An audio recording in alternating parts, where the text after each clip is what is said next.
Olá, sejam bem-vindos a esta sequência de vídeos de Eletrônica Digital.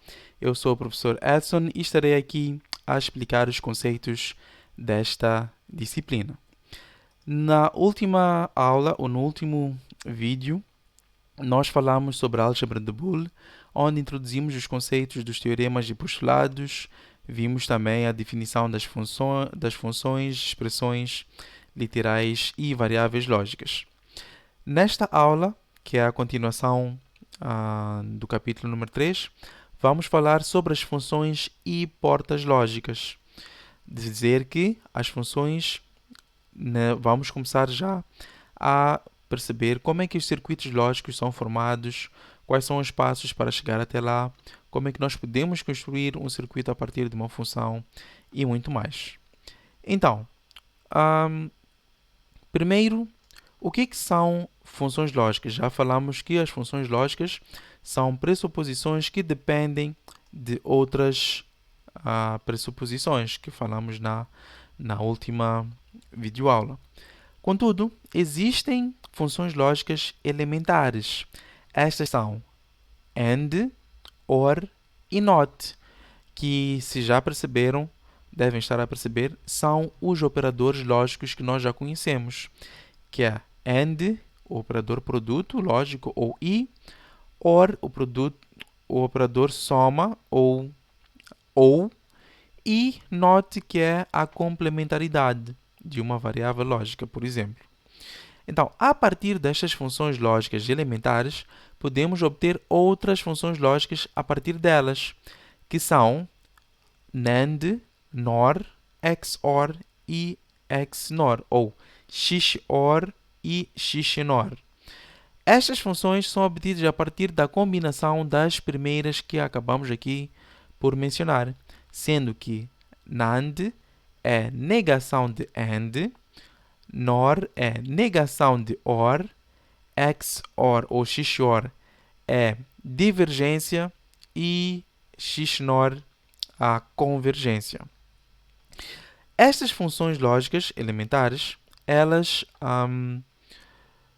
podem ser ou são implementadas em dispositivos lógicos, que são chamados de portas lógicas.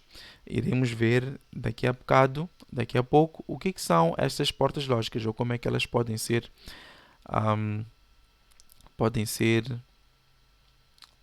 desenhadas, podemos assim dizer.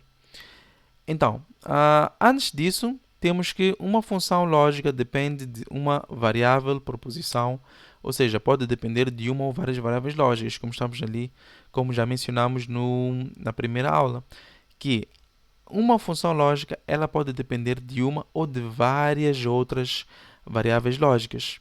Por exemplo, temos aqui uma situação vamos supor que nós temos um interruptor na nossa sala, ou no nosso quarto, por em diante.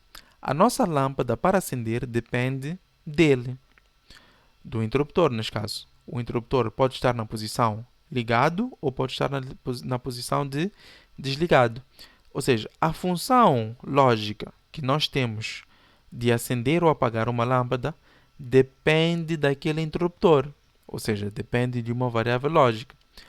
Contudo, se nós agregarmos outros interruptores, aí já começamos a aumentar a complexidade de como é que vamos acender aquela lâmpada. Ou seja, estamos a aumentar o número de variáveis lógicas, de forma que a combinação entre elas terá uma saída, que será a nossa função. Então, temos aqui a explicação do que foi mencionado, o que significa a variável 0, o que significa a variável 1. Vamos agora ver as nossas funções, ou melhor, portas lógicas. Depois de vermos as funções ou as portas lógicas, iremos falar sobre esta pequena tabela aqui. Mas primeiro vamos chamar ela de tabela, para depois explicarmos o que ela é. Então, a primeira função que vamos falar sobre ela é a função NOT, ou a função não, ou a função complementar. Ela é definida pela complementaridade de uma variável lógica, ou de uma função ou de um termo. Então, se eu tiver uma função L de A, uma função L da variável A, o seu complementar ou a porta NOT faz a negação da variável A. E esta negação é obtida a partir deste símbolo, onde nós estamos a assumir que se eu colocar aqui na entrada da porta NOT a variável A, na sua saída teremos a negação de A. O que quer dizer que se A for 0, a sua saída será 1. Se A for 1, a sua saída será 0. É o que esta tabela está aqui a falar. E esta porta lógica pode ser explicada a partir deste pequeno circuito aqui. Esta lâmpada só acende quando este interruptor está em 0 ou quando está aberto. Se este interruptor estiver fechado, a corrente neste circuito irá passar por ele, fazendo com que toda a corrente seja drenada neste interruptor e não passe pela lâmpada, fazendo com que ela não acenda, em outras palavras. Falando agora de o que é aquela tabela que estávamos aqui a falar. Esta tabela aqui. Esta tabela chama-se tabela de verdade. E é um quadro no qual são colocadas na coluna à esquerda todas as combinações possíveis das variáveis independentes, ou seja, são as variáveis de entrada. Muito cuidado. Na coluna, ou seja, só temos uma coluna na esquerda, onde vão estar as variáveis que vão ser combinadas. E na direita são colocados os resultados da função face a cada combinação. Ou seja, esta é uma tabela de verdade que tem na coluna esquerda a variável que é envolvida, neste caso é só uma, e na coluna direita a função perante a combinação de cada uma desta variável, ou seja, perante cada uma dessa linha. Então, isto é uma tabela de verdade. Ela só tem duas colunas. Uma coluna para as variáveis e outra coluna para a variável de saída, ou seja, para a função. Vamos ver também agora aqui a sua disposição. Temos aqui a tabela de verdade em que na coluna esquerda são colocadas todas as funções, ou melhor, todos os literais ou todas as variáveis lógicas envolvidas nas funções 1, 2 e 3. Podemos colocar aqui a coluna das funções e aqui a coluna das variáveis. Vamos agora ver, já conhecemos o que é uma tabela de verdade, a função AND, ou a função I, que é uma função produto lógico. E é claro que se estamos a fazer um produto, estamos a relacionar pelo menos duas ou mais variáveis. Então, o produto lógico de A com B é igual a esta porta aqui. Esta é a porta AND. E a sua representação, para nós percebermos como ela funciona, esta porta esta lâmpada que está ligada à saída da porta, só vai funcionar ou só vai estar ligada se ambos os interruptores estiverem ligados. Ou seja, considerando estes interruptores A e B como estas entradas aqui, esta saída só estará em 1 quando e somente quando ambas as entradas estiverem em 1, que é o que está a dizer aqui esta tabela. Se pelo menos uma das variáveis estiver em 0, teremos a nossa saída em 0. E se ambas estiverem em 1, teremos a nossa saída em 1. Temos de seguida a função OR, em que temos que ela assume o valor lógico 1 quando pelo menos uma das variáveis é 1, ou ambas, mas pelo menos uma é 1. E das funções elementares são estas que nós acabamos de mencionar. Contudo, existem as outras funções que falamos que são a combinação das anteriores, onde começamos com a NAND, em que é um produto lógico negado. Muito cuidado, não é a negação de literais, mas sim a negação de toda a expressão produto. de modo que o nosso símbolo teremos uma função AND normal com uma bolinha aqui a representar a sua negação. E esta porta lógica só assume o valor lógico de 1 quando pelo menos uma das suas entradas está em 0. Quando ambas estão em 1, ela assume o valor lógico de 0. O mesmo acontece para a porta NOR. É obtida a partir da negação de uma soma. De modo que esta soma negada só seja 1 quando ambas as entradas ou todas as entradas estão em 0. Para além destas portas, temos a exclusão, que é obtida a partir da combinação das portas elementares. Esta porta exclusão, ela só assume o valor lógico 1 quando existe divergência entre as variáveis de entrada, ou seja, quando elas são diferentes. Ou uma é 0 e outra é 1, ou uma é 1 e outra é 0. Nunca quando as duas são iguais, ou seja, quando 0, 0 ou quando 1, 1, a sua saída é negada, ou seja, temos 0, ela não existe. Mas quando ambas são diferentes, a sua saída é 1, a função existe. Diferente da função coincidência ou convergência, em que ela existe quando ambas as entradas ou quando as suas entradas coincidem ou quando são iguais. Ela é diferente do XOR.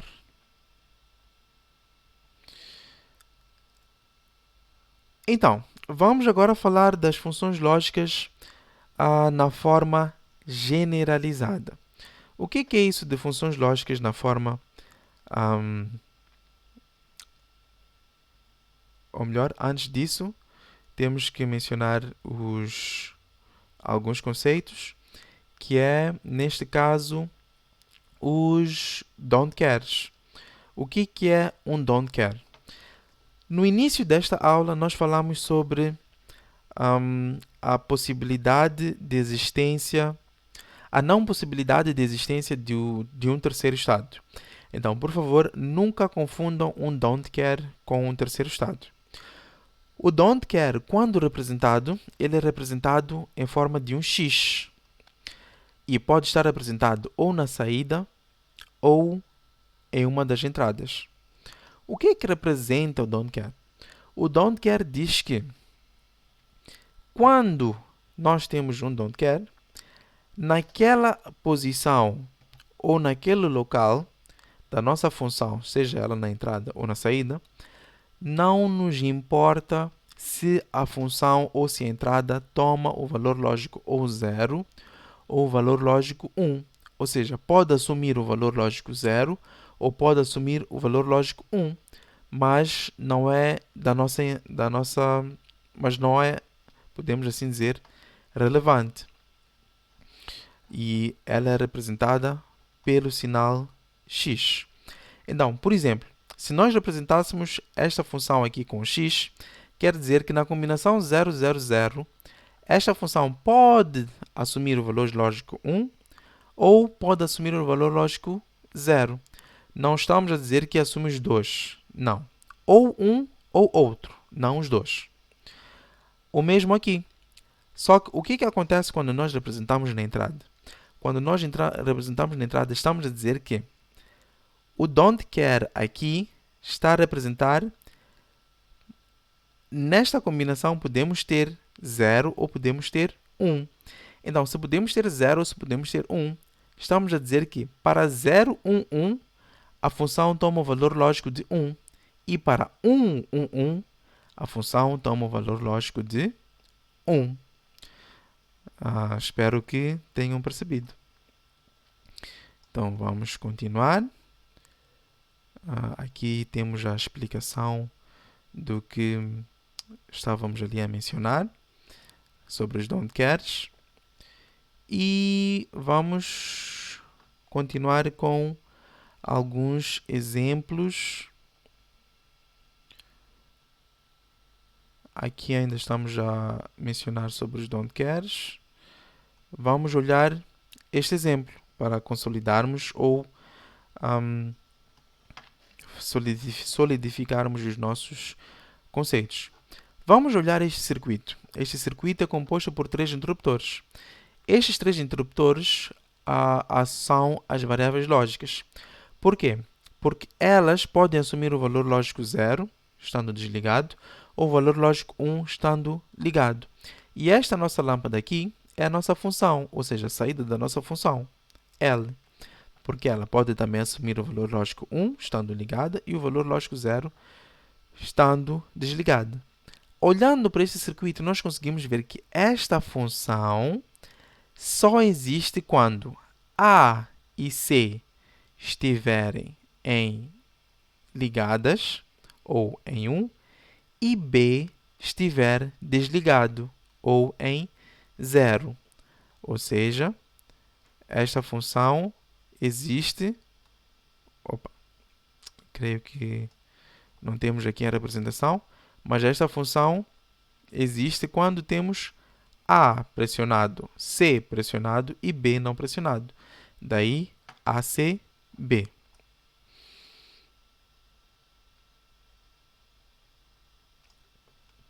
Mas agora, vamos falar sobre as funções na forma canônica. Até agora, estávamos a falar as funções na forma generalizada. Por exemplo, quando ela assume uma expressão lógica que não segue, podemos assim dizer, padrões. A expressão AC B negado, para representar esta função, ela está na forma generalizada. Contudo, em certas situações é necessário normalizar a expressão ou normalizar a representação da expressão para que ela tome um certo comportamento. Daí disse que uma função está na forma canônica se for representada a partir de termos normalizados do mesmo tipo. O que é um termo normalizado? Um termo normalizado é um termo normal. Daí, eu disse no último vídeo para que devemos ter em consideração o que é isso de termo normal, porque vamos falar sobre ele. O termo normal, não se esqueçam, é um termo produto ou um termo soma em que não temos lá a repetição de um literal. Então, um termo normalizado é um termo normal em que aparecem lá todas as variáveis da função e na mesma ordem do argumento desta. Desta qual? Da função. Creio que a definição não está muito bem clara, contudo vamos perceber melhor. Vamos olhar esta expressão aqui, este termo aqui. Temos um termo A, B negado, C, é um termo normal, considerando que é um termo produto, porque não temos a repetição de nenhuma variável e estamos perante uma operação produto.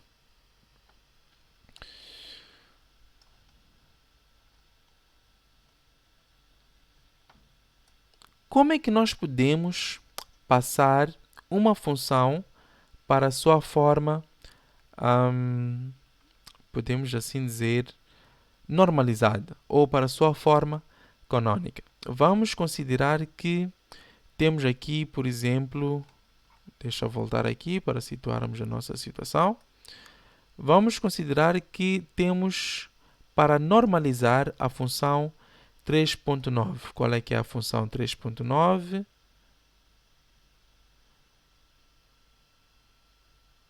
Vamos voltar à função 3.9.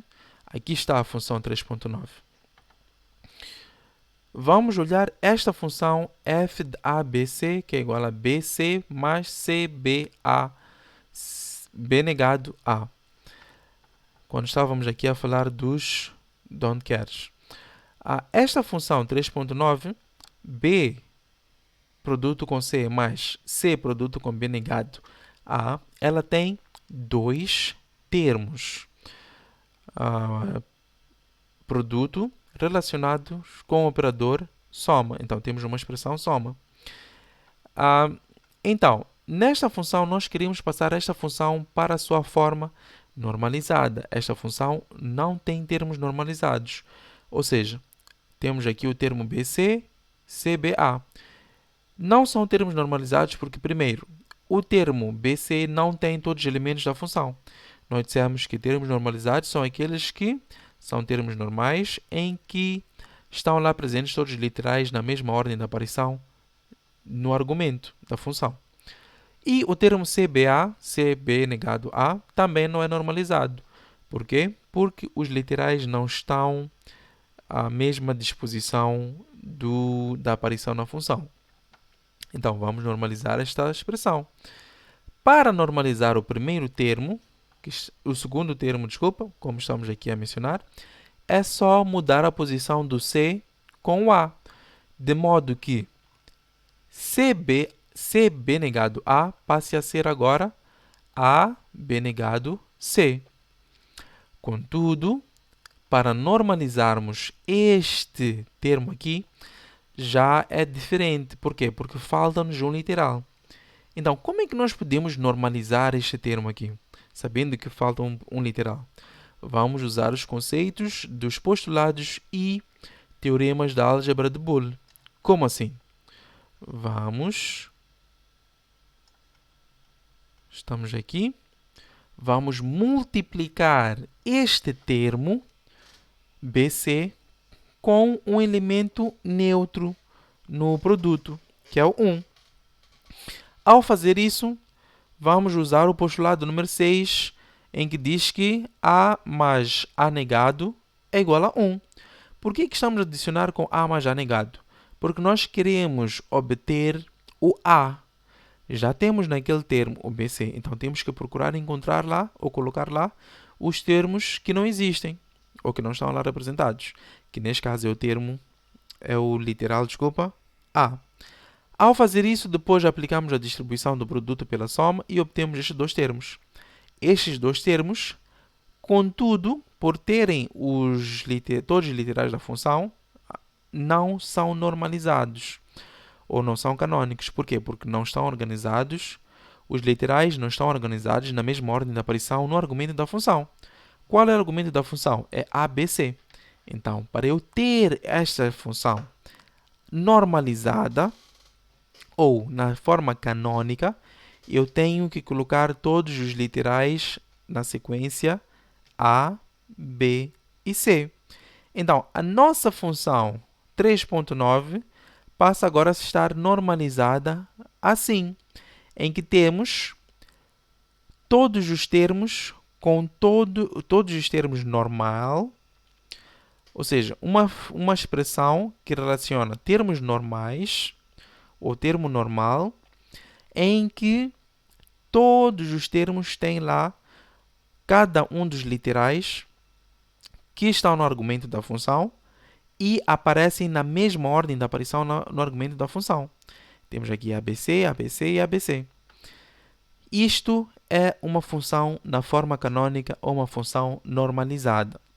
E quando estivermos nos próximos capítulos, irão ver a importância de conhecer a normalização destas funções. Por que é necessário colocar as funções na forma normalizada? Agora, os termos desta função 3.10, são termos normalizados. Por quê? Porque são termos que aparecem, que têm todos os argumentos da função e organizados de tal forma que cada literal aparece na mesma sequência do argumento da função.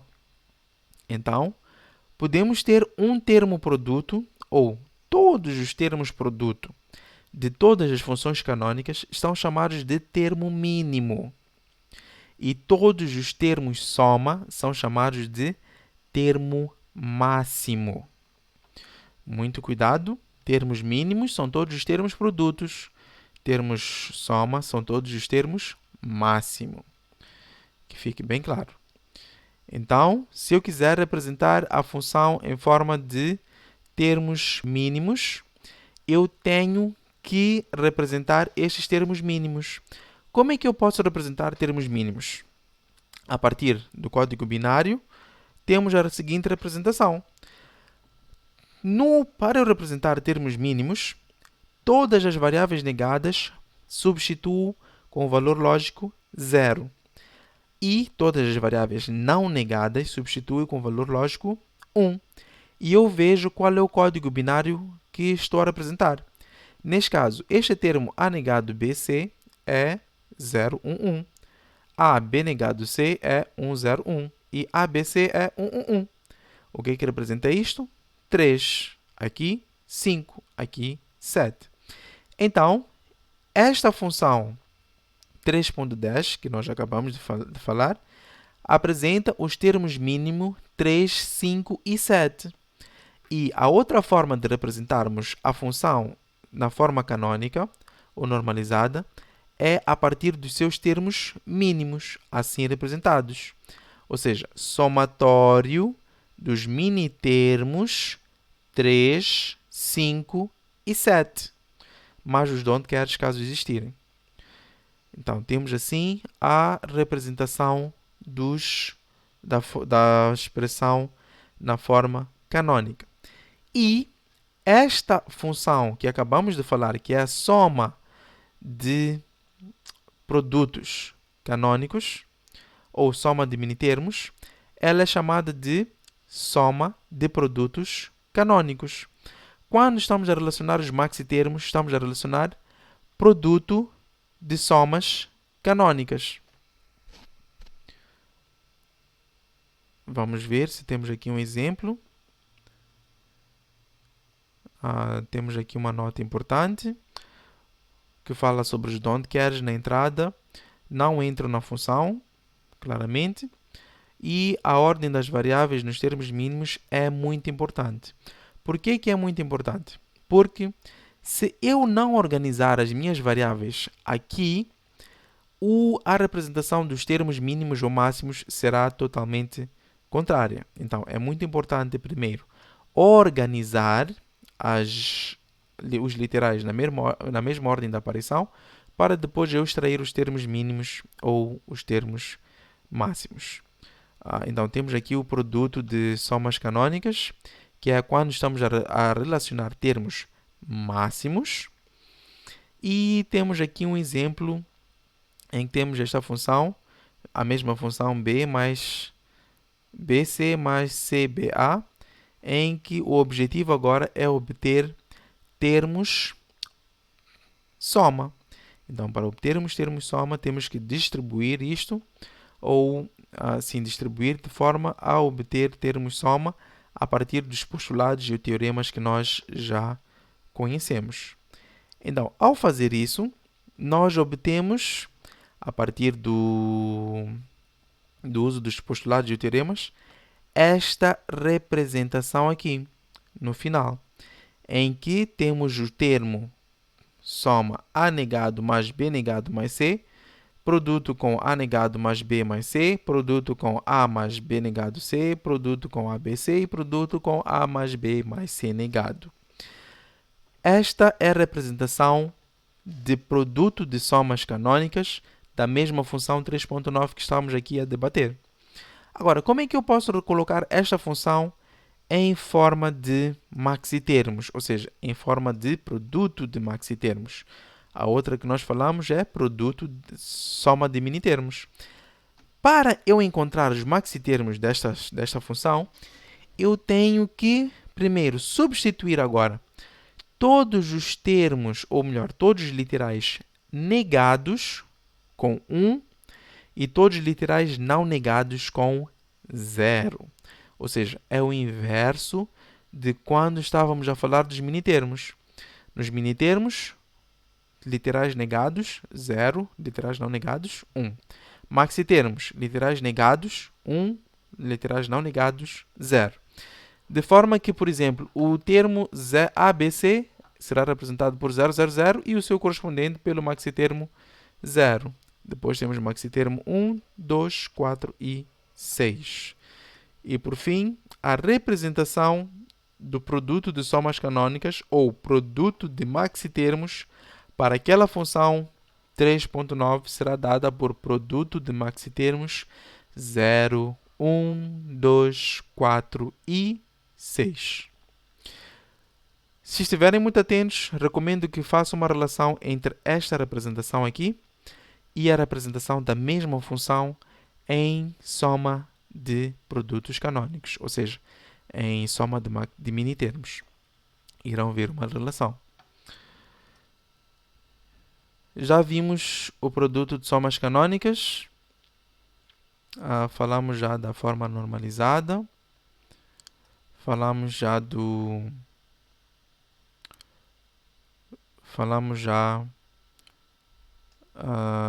dos termos máximos, termos mínimos, minitermos.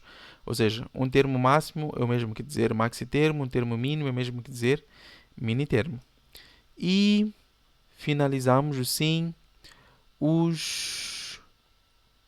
as funções lógicas e a sua representação. Como podem ver, é um capítulo longo. Estes conceitos estão a ser dados e não se espera que percebam de imediato. Caso tiverem dúvidas, não esqueçam, tem um espaço dos comentários para poderem colocar e nós estaremos aqui para poder esclarecer.